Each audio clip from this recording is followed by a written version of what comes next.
Kondisi alam pada zamannya Prabu Siliwangi itu, kebudayaan manusia masih serba purba dan primitif.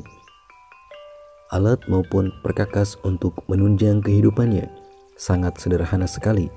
Adapun yang mereka ciptakan mula-mula yaitu seperti kampak, pisau maupun tombak. Semuanya dipergunakan sebagai alat berburu, tetapi juga dipergunakan sebagai senjata. Kenapa harus senjata dulu yang dibuat dan dimiliki? Senjata menjadi penting karena untuk melindungi dari ancaman binatang buas maupun sebagai alat berburu untuk kebutuhan makan. Jika demikian beralasan karena keadaan alam pada zaman itu masih didominasi hutan belantara, sehingga binatang buas bebas hidup berkeliaran, maka wajar setiap manusia mempersenjatai diri untuk melindungi dirinya. Pada zaman itu pun belum ada logam besi, walaupun sebenarnya bahan besi ada di tanah pegunungan maupun laut, tetapi manusia belum memiliki teknologi untuk memprosesnya menjadi lempengan besi. Jadi manusia dahulu kala hanya mengandalkan alat seadanya.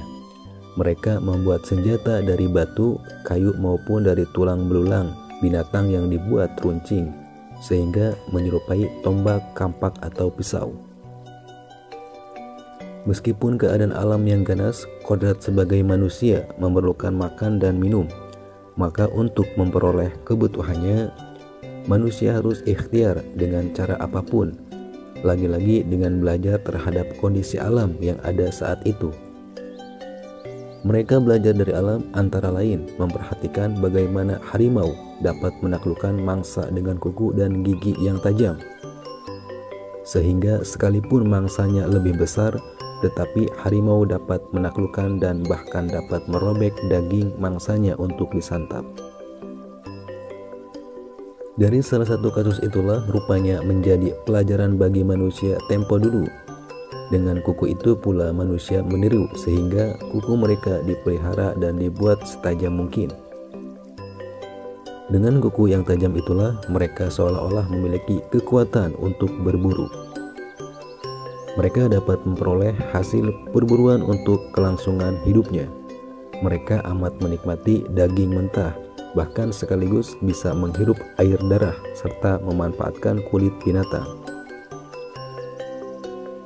Apabila yang mereka peroleh buruan kijang atau domba, maka menjadi keberuntungan berlipat ganda, yaitu dapat daging dan kulitnya. Sebab kulit hewan tersebut mereka gunakan untuk menutupi anggota badan agar terhindar dari udara dingin maupun kondisi panas. Sejak itulah mereka mulai dapat membedakan keadaan badan yang ditutupi, kulit binatang dengan kondisi badan tanpa ditutupi.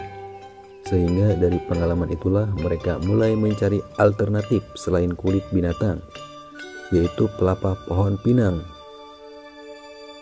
Dalam bahasa Sunda yaitu upih. Ternyata upih menjadi keperluan dan pilihan mereka untuk menutupi auratnya.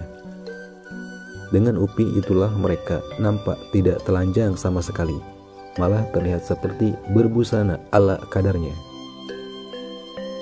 Budaya menutupi aurat sejak itu mulai berkembang walaupun sangat sederhana. Coba bayangkan bagaimana sosok orang tua dulu dengan badan tinggi besar, kuku panjang dan tajam, serta rambut panjang gimbal tak terurus, lantas tanpa penutup badan pula. Nampaknya terlihat menyeramkan, bukan? Dan siapakah Siliwangi itu? Siliwangi ketika lahir bernama Pancawala, ayahnya bernama Sanghyang Dewa Murba atau Nirwana Sanghyang Doma Siliwangi, dan ibunya bernama Nyi Sri Dewi Pohaci, dikenal pula dengan nama Sunan Ambu. Beliau memiliki agaman ilmu Cangkok Wijaya Kusuma. Jadi nama Siliwangi sudah ada dari nama orang tuanya, yaitu Nirwana Sanghyang Domas Siliwangi. Jadi nama Siliwangi bukan nama baru atau telahan, sehingga kepada keturunannya pun tetap digunakan. sebab nama itu sama dengan bin atau alias. Mengenai sosok Siliwangi, ada pendapat mengatakan menyerupai harimau. Hal itu tidak tepat. Jika Siliwangi yang dilambangkan ibarat harimau, sebab harimau malah menjadi hewan, mainan, dan kesayangannya. Dan harimau itu sendiri dapat dikepit sebelah tangannya.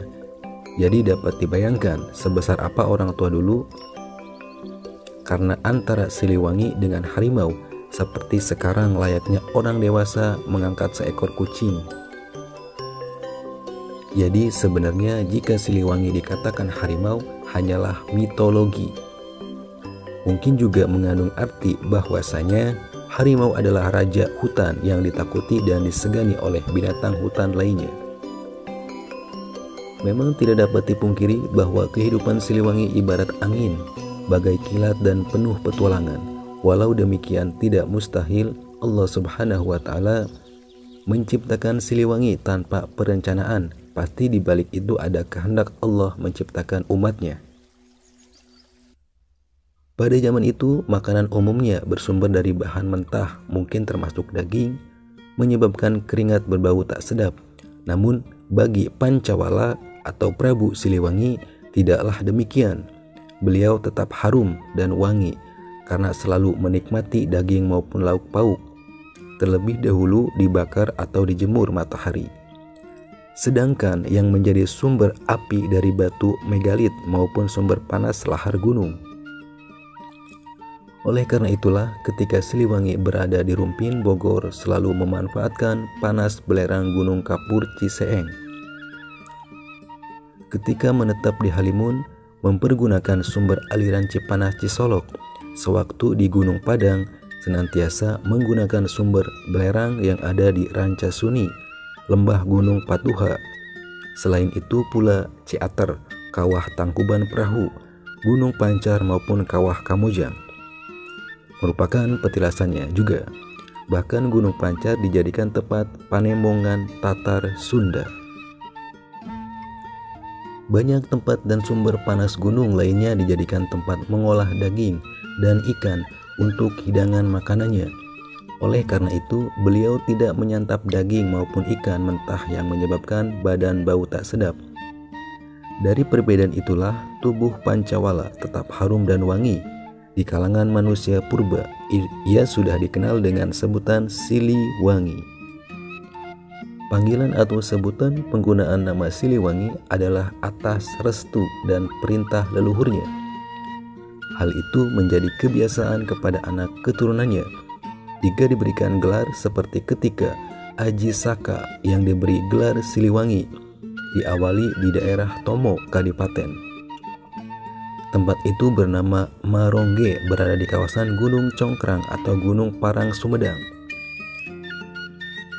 Di sana terdapat aliran sungai Cihaliwung dengan Cilutung merupakan tempat bersejarah untuk menggunakan nama Siliwangi.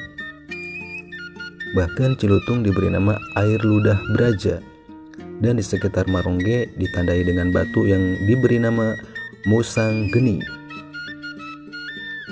Tetapi Haji Kiai Prabu Kian Santang selaku putra keturunan Prabu Siliwangi tidak menggunakan nama Siliwangi. Jadi tidak semua menggunakan nama Siliwangi. Bahkan Ciung Wanara sebagai generasi kedua Siliwangi yang memiliki nama Adi Sakti jarang menggunakan gelar Siliwangi. Pada uraian di atas telah disinggung bahwasanya Siliwangi memiliki agaman ilmu, yaitu Cangkok Wijaya Kusuma. Senjatanya berupa senjata alam yang tidak berwujud sehingga tidak nampak oleh kasat mata. Namun banyak orang meyakini bahwasanya kujang adalah senjata milik Siliwangi. Mungkin seperti kujang tetapi bukan dari bahan logam, karena zaman itu belum ada namanya besi atau logam lainnya. Memang bahan besi sejak dahulu kala banyak terdapat di tanah pegunungan maupun laut, namun proses pengolahan menjadi besi belum ada teknologi. Senjata kujang Siliwangi itu sejatinya berupa nur cahaya sehingga tidak terlihat oleh kasat mata. Rupanya semacam mustika alam dari besi kuning dan ada keyakinan bersemayam di Pulau Baas, pulau sekitar daerah Cilacap. Senjata lainnya milik Siliwangi yaitu diberi nama gendeng kalapitu. Pusaka itu sewaktu-waktu menjelma berwujud layaknya manusia, serta seringkali menampakkan diri di setiap gunung yang bernama Gunung Padang.